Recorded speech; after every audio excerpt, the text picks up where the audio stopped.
Dedicatoria. A mi hijo Miguel, que también vivió su propia travesía de niño a hombre. Prólogo. No recuerdo el día en que nací, pero recuerdo el olor del hierro. Dicen que vine al mundo en un caserío de Baracaldo, una mañana fría, en que el viento traía del río un aliento metálico. Mi madre siempre repetía que entré llorando fuerte, como si ya entonces supiera que la vida no iba a regalarme nada. Mi padre respondía que, si uno nace entre ferrerías, barcazas y hombres sudados, el primer llanto no es más que un saludo al oficio. Éramos pobres, pero no los únicos. En Baracaldo todos teníamos las manos negras de carbón o de brea, y el río nos educaba antes que la escuela. Aprendí a andar sobre tablones húmedos antes que sobre tierra firme. Aprendí a distinguir la marea por el sonido y a oler si un cargamento venía de Bilbao o de más lejos. Y aprendí muy pronto qué significaba el hambre de los inviernos malos. Mi padre trabajaba en una ferrería, donde el agua movía la rueda que hacía cantar al martillo. Cuando podía, también ayudaba en los muelles pequeños, subiendo y bajando sacos que parecían más grandes que yo. Mi madre llevaba la casa como quien lleva un barco, firme, paciente y con miedo de que cualquier mal golpe la hundiera. Tenía 3 hermanos mayores, uno murió de fiebres antes de cumplir los 10. El mayor se marchó a Bilbao buscando jornal y no volvió más que una vez. Después ya no supimos de él. Mi infancia fue breve. En mi recuerdo, apenas dura lo que dura el vuelo de una gaviota. A los 6 años ya llevaba agua a la ferrería, a los 8 carbón. A los 9 ayudaba a empujar barcazas cuando la ría estaba tranquila. El río era mi maestro. Me enseñaba a no confiar en las apariencias, porque podía dormirse en calma y despertar en furia. Yo lo miraba como se mira a un gigante que te tolera. No había escuela para nosotros. Mi saber eran las voces de los hombres cansados y los rezos de la iglesia los domingos. Sabía contar con los dedos y entendía las palabras castellanas mezcladas con las nuestras. No sabía leer, pero escuchaba mejor que muchos. Pasaba horas pegado a los marineros que regresaban de lejos. Flandes, Inglaterra, Terranova, esos nombres eran como promesas. Yo no los repetía en voz alta, pero los guardaba. A los 12 años empecé a crecer deprisa. Las manos se me llenaron de callos, y la espalda aprendió el dolor. Mi padre decía que ya era útil. Y en Vizcaya, ser útil significaba estar listo para marchar. En las casas pobres los hijos no se quedaban mucho tiempo. O se iban por voluntad o por hambre o por destino. Yo no sabía cuál me empujaría a mí. El suceso que cambió mi vida ocurrió una tarde de otoño, cuando la niebla bajaba espesa desde los montes. Recuerdo a 2 hombres hablando con mi padre delante del caserío. No eran del pueblo. Llevaban ropas mejores que las nuestras y hablaban con un tono que imponía respeto. Mi padre escuchaba sin levantar la mirada, como si lo que oía pesara más que el martillo de la ferrería. No supe entonces lo que acordaron. Solo recuerdo que mi madre lloró esa noche sin hacer ruido. Días después mi padre me llamó al amanecer. Me dijo que era fuerte, que era valiente, que en el sur buscaban mozos jóvenes para trabajar en los muelles y ganar dinero de verdad. Dijo que no sabía si era buena idea, pero que, si me quedaba, solo tendría la ferrería, y que el hierro envejece más rápido que los hombres. Yo no contesté. A los 13 años uno entiende más de lo que dice. La mañana que partí, la ría estaba quieta como un espejo. Pensé que me despedía de un amigo. Caminé detrás de un pequeño grupo de arrieros y marineros que avanzaban hacia Castilla. No sabía que aquel camino me llevaría a Sevilla, ni mucho menos que me llevaría a darle la vuelta al mundo. Solo sabía que dejaba atrás todo lo que había sido hasta entonces. Y que, de algún modo, no volvería siendo el mismo. El camino comenzó como empiezan casi todas las cosas importantes, sin que yo entendiera del todo lo que estaba haciendo. Caminaba detrás de los arrieros porque mi padre me había dicho que sería lo mejor, porque en Baracaldo no había futuro para mí más allá del martillo, la ría y las manos agrietadas. Pero en el fondo, partí porque era lo que todos los muchachos pobres acababan haciendo tarde o temprano, irse. Los arrieros llevaban mulas cargadas de hierro y lana. Uno de ellos me dijo que llegarían hasta Burgos, y que allí cada uno seguiría su camino. Yo cargaba poco, apenas un jatillo con ropa y un trozo de pan seco. Me sentía como una sombra pegada a un grupo que no era el mío. Ellos hablaban entre sí, discutían sobre precios, sobre sendas cortadas por la lluvia, sobre puentes que cobraban demasiados maravedíes. Yo escuchaba. Los primeros días fueron los más duros. Nunca había andado tanto. El suelo de Castilla era distinto al nuestro, seco, amplio, sin montes que nos abrazaran. Las noches eran frías y los arrieros solo encendían un fuego pequeño para no gastar carbón. Yo dormía envuelto en mi manta, mirando el cielo y preguntándome si había hecho bien en irme. Pero cuanto más avanzábamos, más pensaba que atrás, en Baracaldo, tampoco me estaba esperando nada. Fue cerca de Miranda cuando me separé del grupo. Lo hice porque escuché, en una taberna del camino, que hacia el sur buscaban mozos para cargar mercancías en puertos grandes. No hablaban aún de Sevilla, sino de Valladolid, de Toledo, de la ruta del Tajo. Yo no sabía nada de geografía, pero comprendí que el sur era un imán. Si trabajaba más abajo, ganaría más dinero. Y si ganaba dinero, podría enviar algo a casa o comprarme un futuro mejor. Así que seguí a otro pequeño grupo de carreteros que llevaba vino hacia Medina del Campo. Ellos no me adoptaron, pero me toleraron. Yo ayudaba a levantar sacos, a espantar mulas tercas, a cargar toneles. No me pagaban mucho, casi nada, pero tampoco me echaban y eso ya era algo. Medina del Campo era la ciudad más grande que había visto hasta entonces. Sus ferias eran famosas, pero yo solo vi barro, ruido y gentes de todas las tierras. Allí aprendí que no hacía falta ser mayor para cargar un tonel, hacía falta querer hacerlo. Y yo quería, porque cada día que pasaba más lejos de Baracaldo era un día que me obligaba a ser más fuerte. Una tarde, mientras ayudaba a descargar en un mesón, oí algo que cambiaría mi camino. Decían que una gran armada se estaba reuniendo en Sevilla, con barcos mejores que cualquiera de los mares del norte. Decían que pagaban bien. Decían que buscaban mozos. Yo no sabía que esa armada tenía nombre, la de Magallanes, ni que su destino sería dar la vuelta al mundo. Solo entendí una cosa, Sevilla.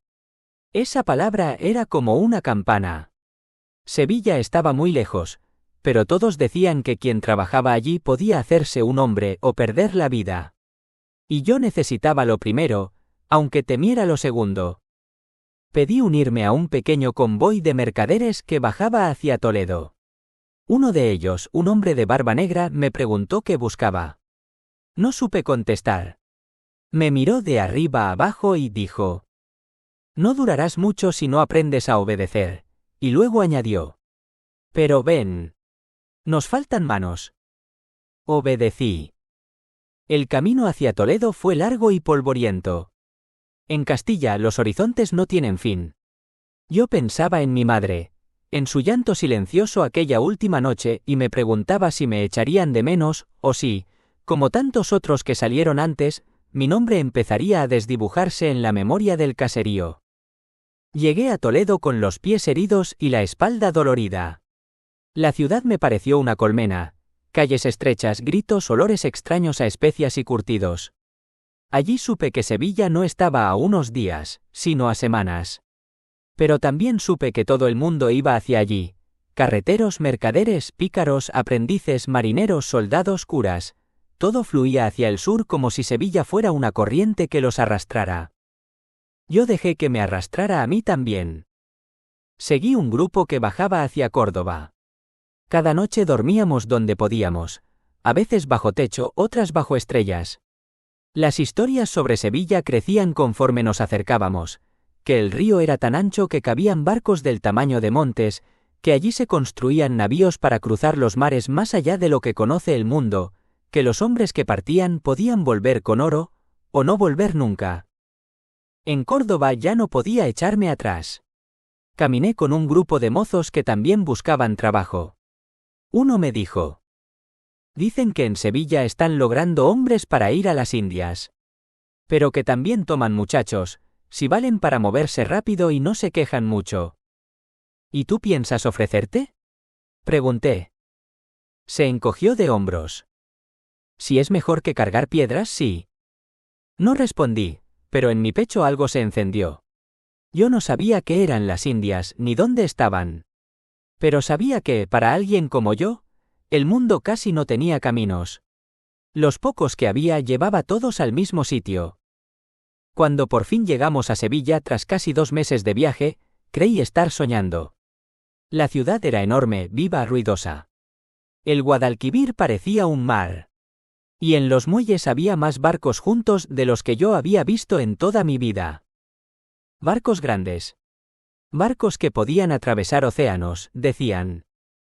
Me quedé quieto, mirando las jarcias, el ir y venir de marineros, las velas plegadas como alas gigantes, las gentes de todas las tierras. Nunca había visto tanta vida junta. Había llegado al final del camino, aunque entonces no lo sabía. Había llegado al lugar donde el destino iba a elegirme.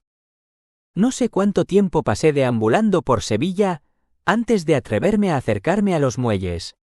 Los días eran largos, calurosos, llenos de gente que parecía tener prisa por todo. Yo me ganaba unas monedas llevando cántaros, descargando sacos o corriendo recados para los mercaderes del barrio de las Atarazanas.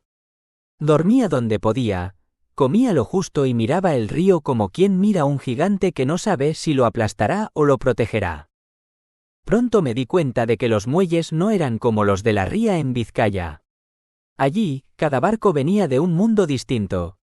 Oía lenguas que no había escuchado nunca, portugueses, flamencos, genoveses, franceses, negros de piel brillante que trabajaban como esclavos o cargadores.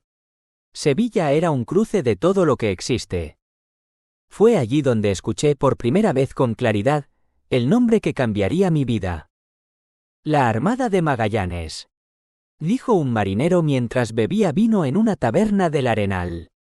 Parten pronto. Y aún buscan gente. Aquella frase me siguió días enteros.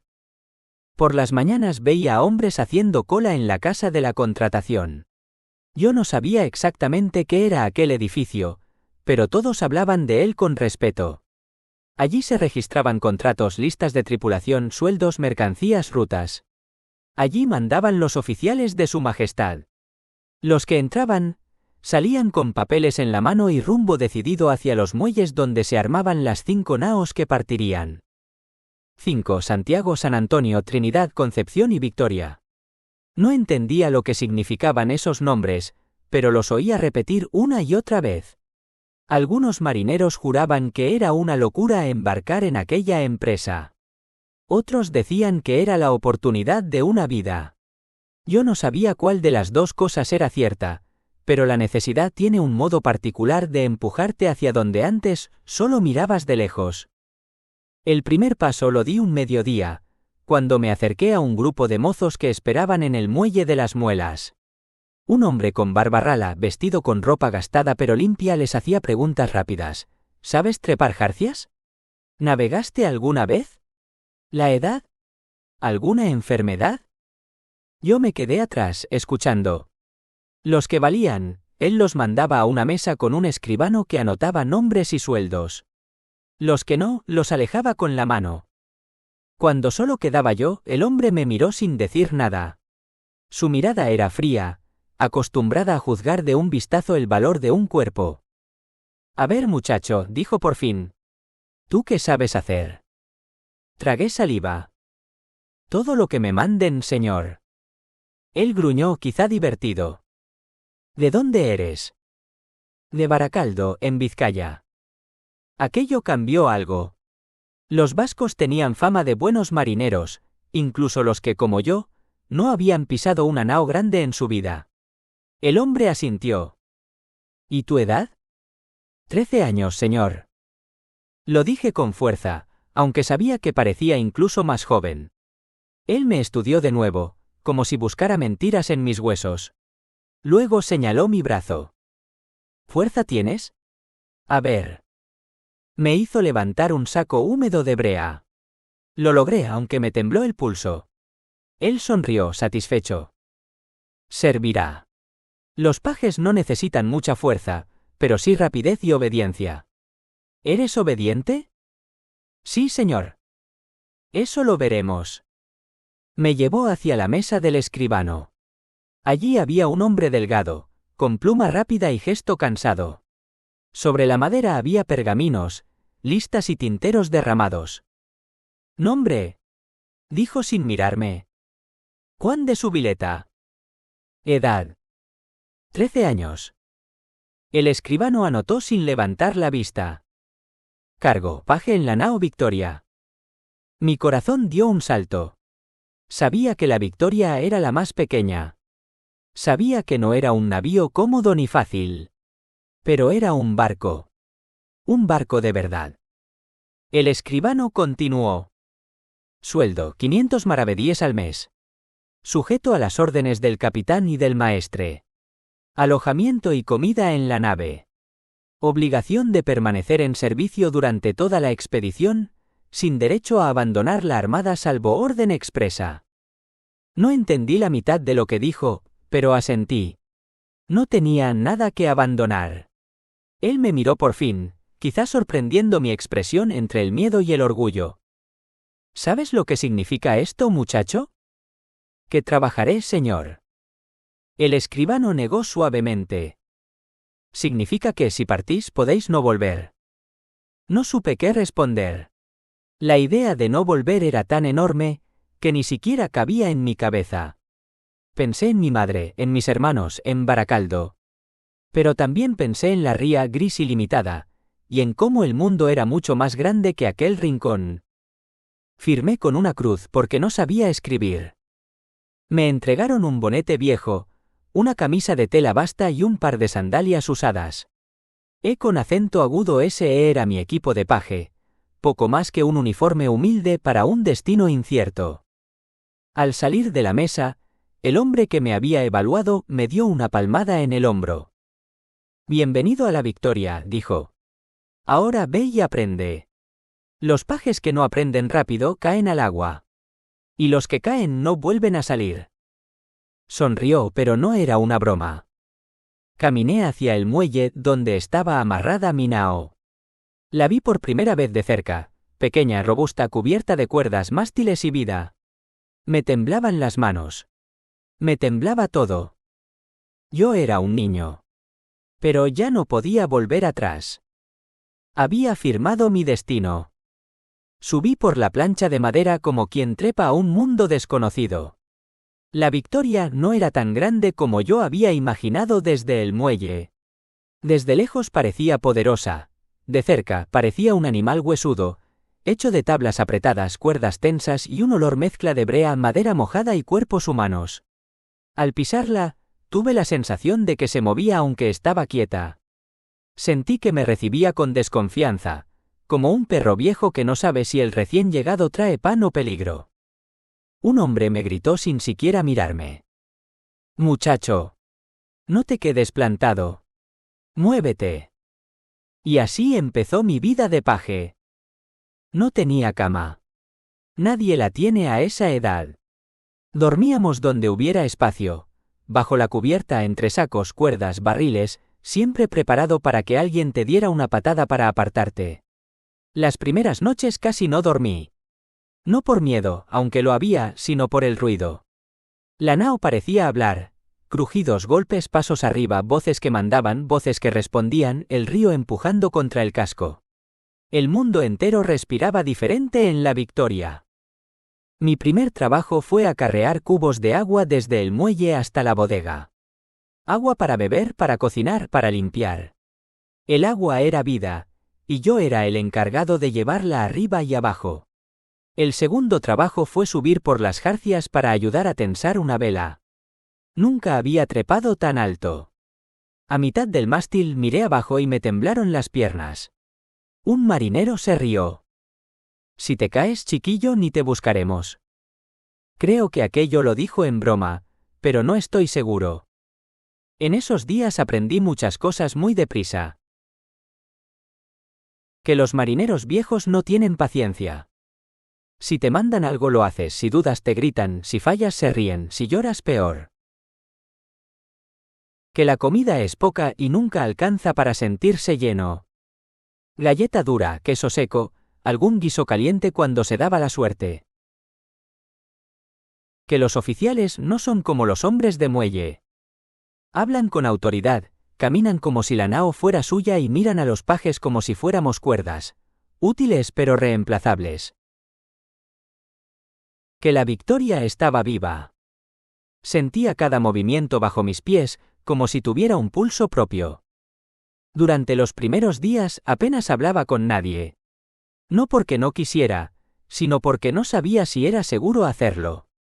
Todo el mundo parecía ocupado, serio, preocupado. Había rumores de problemas entre los capitanes y entre la gente de Castilla y la gente de Portugal. No entendía nada, pero se respiraba un aire raro, como si la nao fuera una plaza donde todos se miran pero nadie confía. Un paje mayor de unos 15 años se me acercó un día mientras yo pelaba cuerdas viejas para volver a trenzarlas. ¿Cómo te llamas?, preguntó. Juan. Juan de Subileta. Yo soy Rodrigo. Si haces caso y no molestas, vivirás. Si no, no durarás ni un mes. No supe si me estaba amenazando o aconsejando. Me limité a asentir. A veces por las noches subía a cubierta cuando nadie me veía. Me gustaba mirar el río. Las luces de la ciudad se reflejaban en él como estrellas dobladas. Yo imaginaba la ría de Baracaldo, pensé en mi madre, en mis hermanos, en lo lejos que estaba. En esos momentos sentía algo extraño, no era miedo ni tristeza. Era como si dentro de mí alguien nuevo estuviera despertando. Alguien que ya no era niño, pero que todavía no sabía ser hombre. Un amanecer, mientras ayudaba a limpiar la cubierta, vi por primera vez al capitán que mandaría nuestra nao. No era Magallanes, ese mandaba la Trinidad, sino uno de sus hombres de confianza. Iba rodeado de oficiales y marineros importantes. Caminaba con firmeza, mirando cada tablón, cada cuerda, cada cañón como si buscara fallos. Yo me hice a un lado, rápido, pero él me vio. No sé si fue por mi expresión o porque aún no sabía esconder el asombro, pero se detuvo un instante. ¿Este es nuevo?, preguntó a un marinero. Sí, mi capitán. De Vizcaya. El capitán me observó como quien mira a un perro joven. Los vascos trabajan bien. Que así sea. Y siguió caminando. Ese día sentí algo parecido al orgullo. Yo no era nadie, solo un crío perdido en Sevilla, pero mis manos, mis pies, mi esfuerzo, parecían tener un valor. Pequeño, pero real. Con el paso de los días, fui conociendo a algunos marineros. No porque quisiera hacer amigos, sino porque la vida a bordo te obliga a aprender quién te ayudará cuando te caigas y quién te pisará la mano. Había uno llamado Juan Sebastián Elcano, al que todos respetaban. No era nuestro capitán, pero su forma de mirar el río, de hablar poco y pensar mucho, imponía más respeto que los gritos de otros. Yo no sabía entonces cuánto significaría aquel hombre en mi vida. Faltaban pocos días para zarpar. Sevilla hablaba del viaje como uno habla de un milagro o de una locura. Las madres lloraban en los muelles. Los hombres se santiguaban sin que nadie los viera.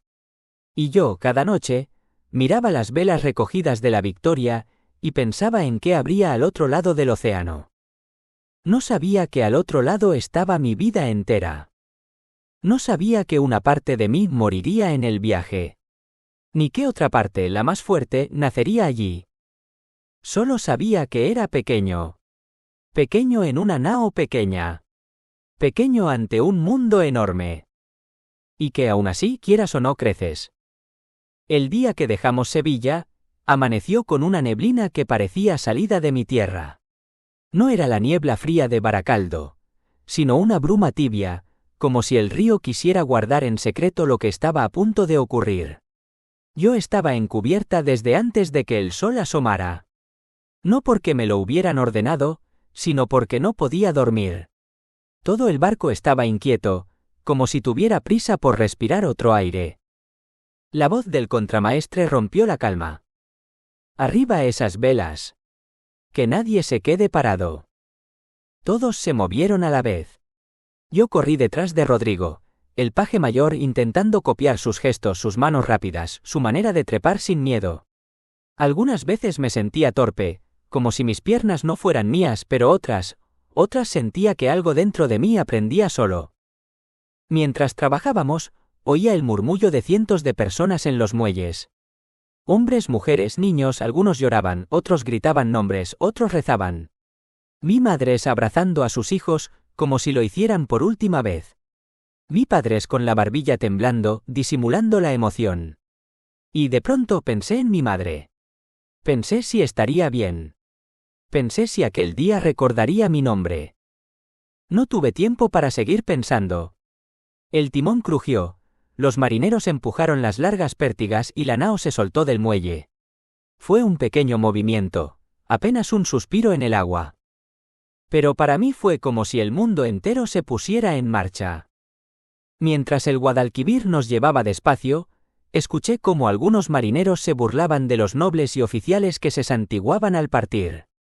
A veces parecían no temer nada, como si la muerte en el mar fuera solo un suceso más del oficio. Yo no podía ser así. Yo temblaba por dentro, aunque no quisiera mostrarlo. Atravesamos el río en silencio, salvo por los gritos de órdenes. Sevilla se fue empequeñeciendo detrás de nosotros, con sus torres, sus tejados y sus miles de almas. Me pregunté si algún día volvería a verla. Me pregunté si volvería a ver cualquier cosa conocida. Pronto dejé de verle las orillas a fuerza de concentrarme en mi tarea. Un paje no tiene derecho a mirar demasiado, tiene derecho a obedecer. Pero cada vez que podía levantar los ojos, buscaba el horizonte del río, como si allí estuviera escondido mi destino.